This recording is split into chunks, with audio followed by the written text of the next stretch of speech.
There we go. All right, welcome everybody. Welcome again. It is Coach Grizzle with Talkin Sports with Coach. We are having, this is episode what, 22, 23 now, I think, because we kind of, COVID and everything kind of made us kind of slow down a little bit. I know people were trying to just get through this whole year, this past 2020, and so I thought we started up again, and we really started it off with this next guest. And he's awesome, a guy that I've became friends with, and just he does an amazing job covering the University of Alabama and just college sports in general. And that is Tyler Martin of BamaCentral.com. And I thought it'd be just awesome to have him back again, and he is here again to join us. Man, welcome to the chat. Everybody says hello. Head of Steel is probably one of any of my guests' biggest fan. Talking out. Got to be back on here. It's just it's good. I think it's any better.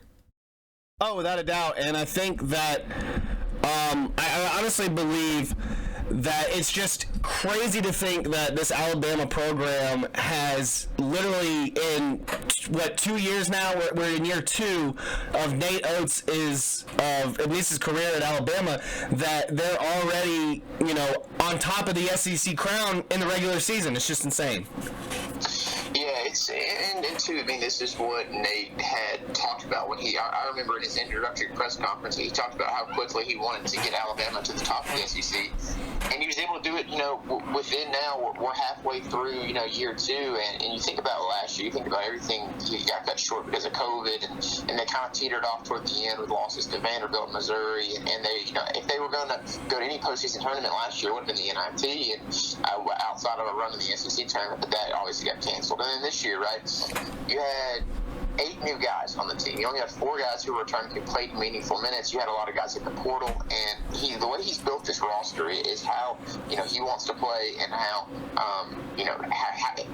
those guys play his system to perfection, right? Because the whole Oates mindset and blue collar mentality is doing the little things right, diving on the floor for loose balls, taking charges, doing all that. But then also too, it's taking good shots. It's taking really it's limiting you to 2 different kinds of shots: a layup and the paint, or a 3-pointer, right? They don't take mid-range jumpers. They really don't take a lot of twos. And we saw that against LSU Tuesday night. I mean, you go look at the shot chart. I mean, it was incredible to track that and see where how hot they were from deep. I mean, they had 20, 33s, breaking their own SEC in-school record. So it's kind of crazy how quickly things are moving for them. But this was expected when you play this kind of system, and how basketball, like football, it's going so modern and everything's offense. Basketball is all about the 3-pointer now, and Oates is taking advantage of that. And the players that he has, it's really going to be, I know this is just year 2, but it's really going to be hard to find a group of guys that play it this well, in his tenure at Alabama. Yeah, without a doubt. I mean, if you kind of look at it, I think what I really like about Nate Oates compared to past coaches is that he really asks for accountability. It's not just, I feel like in past years, especially with Avery Johnson, it was always like a one-and-done point guard school. And it just felt where you were highlighting one player, but necessarily you weren't really helping the rest of the team. What I feel like with Nate Oates is, these are guys, especially John Petty, these are guys that he inherited. And to take guys like he did and do what he did with them and where he is now, and I agree with you, three-point shooting is the norm now in NBA, NCAA, and especially in NCAA because it's a lot shorter than it is in the NBA. And I feel like that now that's the norm, and analytics plays a huge part in a lot of that. And I know a lot of local schools around here as well, where I live, are trying to do that as well. Yeah, and I think too, you mentioned some previous regimes in Tuscaloosa. I think the biggest thing here is one, accountability, yes, because Oates demands maximum effort from his players, and that's, if you're not going to give it to him, you're just not going to play. Yeah. But also too, Chad, there's been balance, right? There's been obviously it's offensive renaissance, but then too, I mean, they really bought in defensively. And you look at the numbers on Ken Palm, which ranks, efficiency and all these advanced analytics. Alabama is 10th overall right now in Ken Palm. But when you look at offensive efficiency, they're 13th in the country, and then defensive efficiency, they're actually better. They're at 10. And in terms of Ken Palm's only been around for 19 years, since 2002, and every year that they've tracked it, the national champion has been top 20 in both defensive efficiency and offensive efficiency.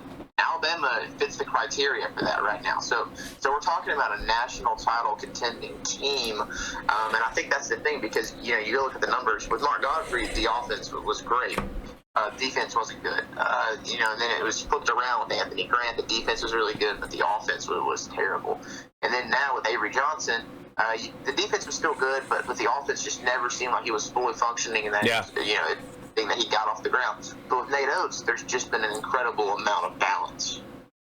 Oh yeah, without a doubt. I mean, you can see it all over the board. I mean, it really helps with Javon Quinterly transferring over.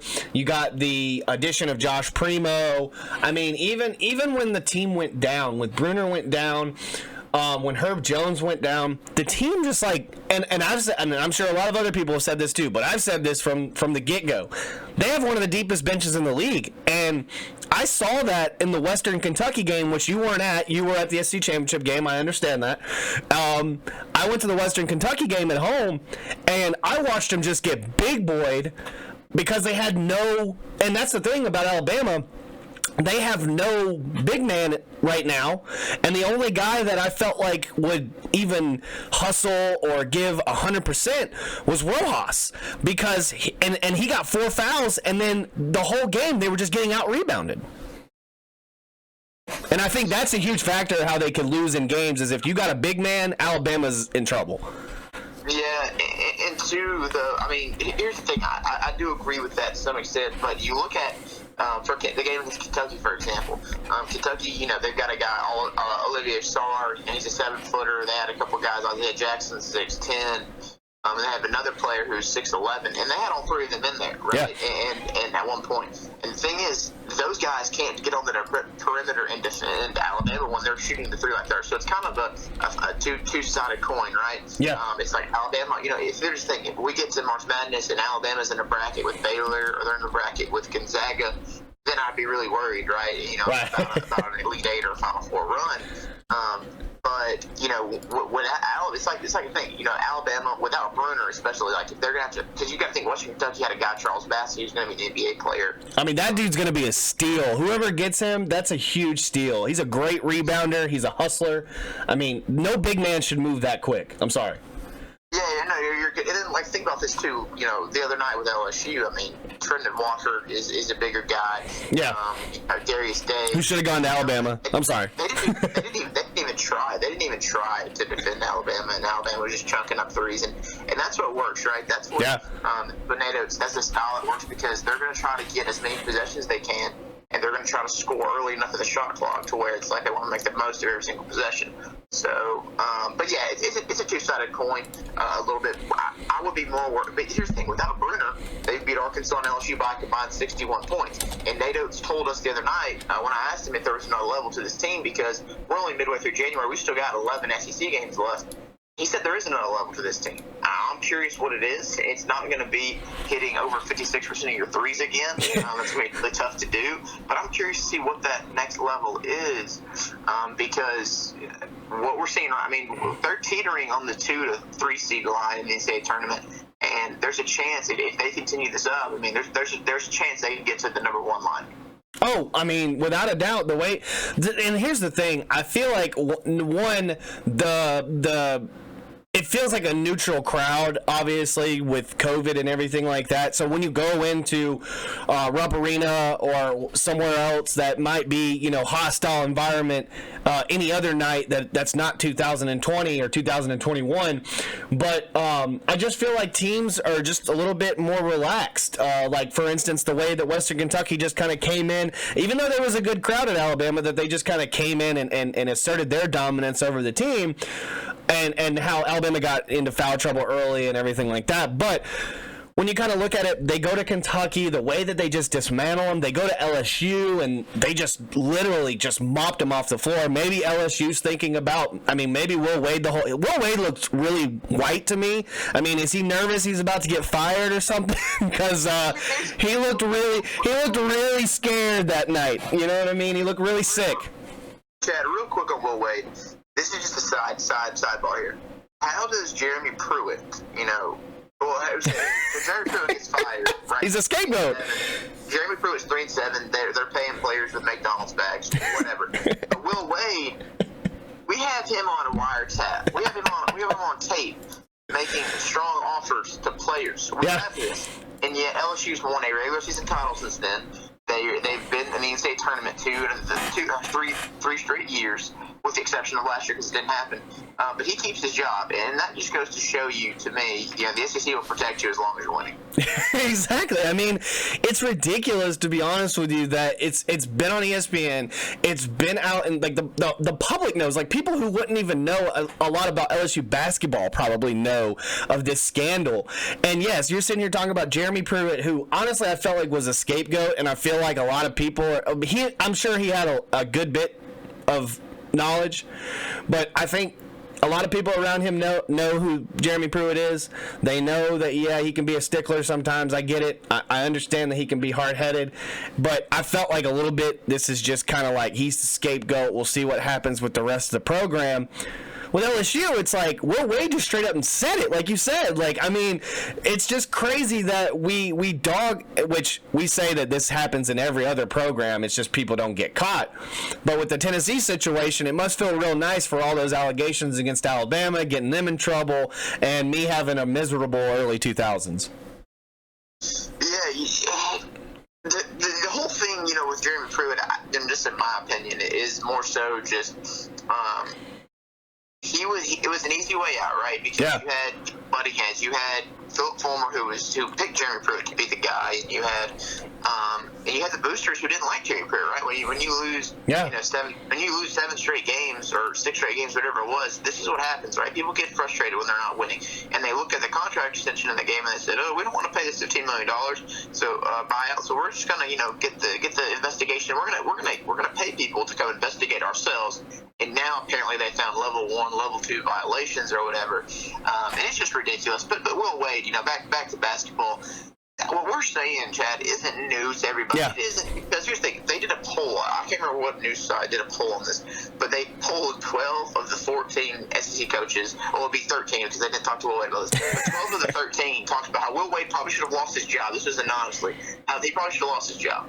That just goes to show you what kind of scumbag he is, and just how pathetic really his organization is run. And that goes to show you, LSU just in general. You look at the issues they're dealing with their Orgeron, and that covering up a lot of sexual assault. Baton Rouge isn't the place you want to be right now. How about the defensive coordinator that got promoted by the Saints, and pretty much it made it look like he was turning down the LSU job? Don't you think he kind of turned down the LSU job thinking, this might be a lot worse if I come over here and sign to be the defensive coordinator of LSU, and then Coach O's out the next day?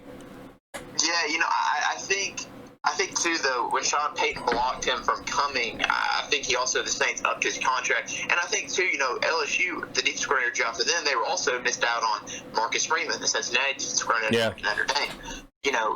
And to me, if I'm in his situation leading a good Cincinnati team, I'm going to Notre Dame instead anyway, with Clark Lee going to Vanderbilt. Because you just look at it, you look at the optics of it, man. LSU, I just don't know how much longer Coach O is going to be there. I don't know what the state of the program is really. They've still been able to have a lot of success on the recruiting trail. But like I said before, the SEC protects you if you're winning.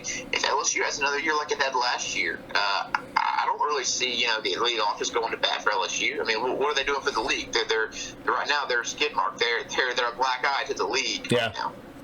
Yeah, without a doubt. So I want to ask you one more question about basketball, then I'm going to turn it over. We're going to talk a little bit more football. Are you going to be at the state game? I will be there. I will be there. You look at this Mississippi State game. Yeah. Alabama's got a guard. They've got two guys averaging nearly 18 points a game. Iverson, Molinara, DJ Stewart. But this is a game Alabama should handle. Alabama should win this game handily because they have the easiest schedule remaining in the SEC, and this would be a good way for Alabama to continue gaining its lead on the SEC because it's at 2 games right now. And I see them. I see them kind of blowing the doors off of Mississippi State. And it's crazy that you look at a team like Tennessee, who was ranked 6th. They're 10-2, 4-2 in the conference, and the way they just got dismantled by Florida was just insane. I mean, and to think that they're the 3rd best team in the SEC right now. Yeah, obviously Florida didn't have Keontae Johnson. Yeah. He had the myocarditis, but too, Florida was missing their next 2 guys. They were missing Castleton, who's another big man who had a lot of success against Alabama, and then they're missing Scotty Lewis. So they're missing those 2 guys, and then they're missing the 3rd guy, Keontae Johnson, and then they still boat race Tennessee. Tennessee's got some issues. They don't really have a lot of, just from listening to Rick Barnes, they didn't have a lot of leadership on the court. He talked about that in the Florida game, and they kind of got some point guard issues. But yeah, Tennessee, I mean, the good news is for Alabama is that they don't have to play Tennessee again. So whenever Tennessee figures it out, the next time they have to play Alabama would be in Nashville. But Alabama, they got to still play. The toughest games remaining, obviously, is Missouri and LSU. Those are the toughest games remaining because, they're probably going to beat A&M twice. They're going to beat Vanderbilt. They're going to beat Georgia. They're more, or at Arkansas always is tough, but the schedule is really favorable. So even that matchup the following week against Kentucky at home, you think that's going to be is that going to be a close one, or do you think that Alabama can run away with that one too?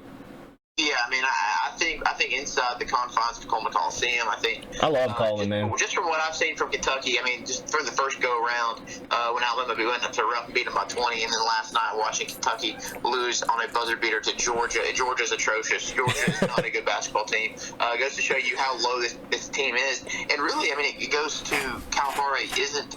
As good of a coach as he is, he's not a good adapter. He's not adapting to how modern style college basketball is played. Because you look at the past national champions, Chad. It's guys who are experienced. It's guys who have a lot of experience. Oh yeah, yeah, older guys. Yeah. Virginia, the reigning champions, who are still the reigning champs. Virginia, when they beat Auburn in the Final Four, then they beat Texas Tech. They did it with experience. They did it with seniors. Yeah. And two, with Calipari's playing style, I mentioned it earlier. He's still got 3 guys on the court who are above 6'10" or 6'10" or taller. And in today's college basketball, that's not going to win you a lot of games when you're playing teams like Alabama and they're running small ball and they're just going to jack up 35, 43, and they're going to shoot 50%. So it's just Calipari's got some things to work on, and this is already a lost season for Kentucky at 4-9. Without a doubt. So let's move on to football. Just a couple more questions, and then I'll get you out of here. All right, what are your thoughts on Alabama hiring Doug Marrone as the offensive line coach? And were you happy for it, or did you want Jeff Stoutland to come back? Stoutland's incredible. Stoutland was just, I mean, there's a reason why Alabama won back-to-back national titles. And I'm not obviously saying it's all because of him, but I'm saying you look at the offensive line play those 2 years, I mean, led by Barry Jones. I mean, and who was coaching those lines? It was Stoutland. I mean, he did a phenomenal job, and there's a reason why the NFL was salivating over him, and there's a reason why he wants to stay in the NFL, right? Yeah. But going over to Doug Marrone, I really like this hire. And the reason I like this hire is because he fits with Bill O'Brien. Bill O'Brien and Doug Marrone, they go back to their Georgia Tech days together when they were coaching with each other, and they both are these intense physical guys, especially Marrone. Marrone is a no-nonsense kind of guy, and the good news is for Alabama fans is that you really don't have to too much worry about the coaching of the offensive line because the talent's there. Alabama just signed the best recruiting class in terms of offensive line talent ever in the history of recruiting. And Doug Marrone is getting the keys to a Ferrari, essentially. And so all he has to do is not screw it up, right? Last time with Bill O'Brien. All Bill O'Brien's not going to do is screw up Bryce Young's development. That's all he's – and I feel like most people can do that. But I also feel like, too, with Marrone, you go back and look at his Syracuse days, he was able to recruit some. So he has that experience as well. And then, too, his Jacksonville Jaguars teams, for the most part, were really physical in the trenches. Really, really physical teams. And I think he brings a good edge to Alabama. And, too, think about this. This is a staff now that's got 3 former NFL head coaches. How many teams in college football can say that? I don't think any can. I don't even think any have 2. You know what I mean? Well, they have 2. But, there's not many. I don't think any have 3. That's for sure. It's ridiculous. It's ridiculous. And two, I told those people on our site when I wrote a column last week. I think it was last week about Bill O'Brien. You can go to BamaCentral.com and check that out, by the way. It was about Bill O'Brien, and it's just the fact of the last part I put in there is just like, I know a lot of fans are upset about that or whatever. She's like, trust the process. Nick Saban's won 7 titles for a reason, and it's not because some couch quarterback or couch coach, said, oh, this is who you should hire. It's because Nick Saban knows what he's doing, right? And I just think the reason why Doug Marrone works is because him and Bill O'Brien's relationship is going to be really good, really tight. And like I said, the talent they're getting is better comparatively. Like if you think about it, if these players were super developed in the NFL already, it would be better than any team that Doug Marrone's coached. Yeah. And it's obviously better than any talent he had at Syracuse. And the same for Bill O'Brien. It's better talent than he had at Penn State. And even, comparatively to the NFL, this is the best, spot overall, yeah. And anybody, I think really, just as long as you have a working, functional football brain, I think you can succeed. So do you see Doug Marrone as being is this a step up or a step down from Kyle Flood? Because Kyle Flood had one of probably the best, we talk about Stoutland's lines, this is probably one of the best lines Alabama's ever had. Yeah, it's tough. I think a really good debate would be the 2012 O-line and the 2020 offensive line. Yeah. Because you really had, Barrett Jones manning 2012, and you had Landon Dickerson manning the 2020 team, and that would be a really good debate. That'd be a really good deep dive into that. I think too, though. I think with Kyle Flood, I think the thing that made him so good at his job was that he had a lot of experience. He had a lot of experienced guys. Yeah. Right. He had Chris Owens, who's about to come back for his 6th year. Chris Owens is the guy who can come in there and replace Landon Dickerson for those 2 playoff games. Yeah, he was amazing. Yeah, you had Leatherwood, right? I mean, when Flood got there, Flood was only there for 2 years. Yeah. You had Leatherwood his junior and senior years. You just had a lot of experience. You had Jedrick Wills too. You had the benefit of having a lot of experience. But I thought for the most part, the preparation in the game week, I thought Kyle Flood did a really good job, and he's a great recruiter too. I mean, that's another thing. That's the Brockermeyer twins, J.C. Latham. Kyle Flood did his job there, and now he's down in Alabama. But I thought his move to Texas was the lateral move, even though he's going to have the title offensive coordinator. Stark is still going to call plays. So I feel like it's more of a lateral move for him. But I think Doug Marrone, I think this is going to be about the same, to be honest with you. Definitely not a step down. Yeah. But we don't know if it's a step up yet, but I think it's about the same. I think it really is because, who's to say if Doug Marrone is the offensive line coach last year, who's to say they don't win the Joe Moore Award again, right? Right. I think the key to being a good offensive line coach is obviously getting the guys prepared during the week and recruiting. And Flood did that really well, and I think Doug Marrone's got a chance to follow in his footsteps. So, moving over to Tennessee, who gets the head coaching job? Does Kevin Steele, who led a coup to get the Auburn head coaching job and Gus Malzahn out of there, does Kevin Steele go over to Tennessee, and then does Tennessee hire, Gus Malzahn? That would be a really funny turn. that would be awesome to Kevin Steele. I'm not gonna lie though. It would just be like you leave one to get to another. But he was the guy, so. I don't know if you remember John L. Smith. He was Arkansas, just fired by Petrino. Yeah. This whole deal, and they get John L. Smith for a whole year. Just what a clown show that was. I'm a Falcons fan. I hate Petrino. I think Kevin Steele's on the same level as that. I just think for Tennessee right now, things couldn't have gone as badly as you could have imagined. You couldn't have a nightmare like that as bad as it is right now. And I keep hearing that this roster for Tennessee right now is still really good. Somebody can come in there and compete. Their whole team just left the transfer portal. I don't know where this talent is coming from, but this is a really bad team right now. Yeah. So whoever is going to come in here has a lot of work to do, and I really do think Bill Clark at UAB deserves a phone call. I think Billy Napier, without a doubt, I think he deserves a call. I think too. I mean, this is really contradicting and really hypocritical. I think Tom Herman, Hugh Freeze is a guy who deserves a second chance in the SEC, and he might get it. He might very well get it.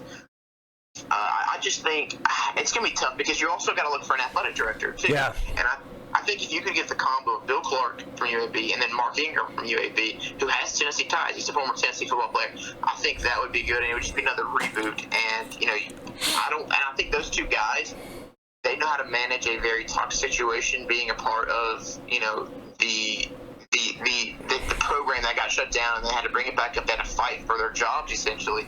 They were a part of that, and because of that, they're suited to handle a job like Tennessee. So I think the tag team of Bill Clark and Mark Ingram as head coach and athletic director would be a home run for Tennessee if they're able to pull it off. Do I think they're going to? Do I think Tennessee's that competent? No.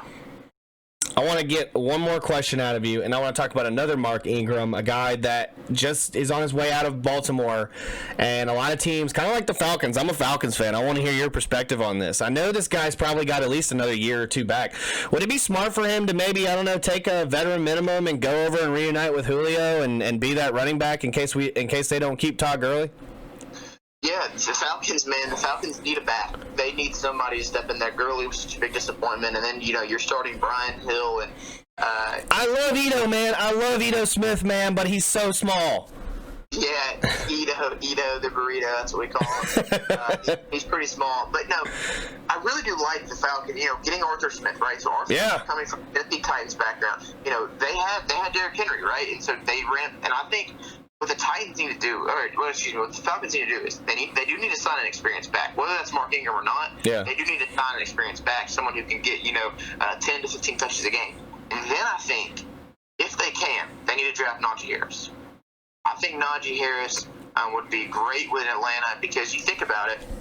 Matt Ryan is at the end of his career. Yeah. He needs a guy who he can kind of do his little check down, little screens, the passing. Najee Harris's receiving abilities is insane. So I think if they're able to draft a really young running back and sign an experienced one, and maybe cut your ties with a Brian Hill or with maybe even Todd Gurley, maybe somehow get his money off the books. Yeah. Then guess what? I think that would be a really good direction for them.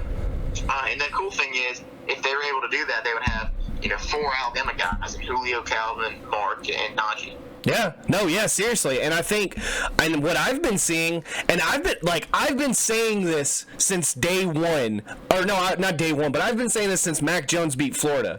Mac Jones' stock keeps rising, okay? Mac Jones I've seen a mock draft where the Falcons do draft Mac Jones.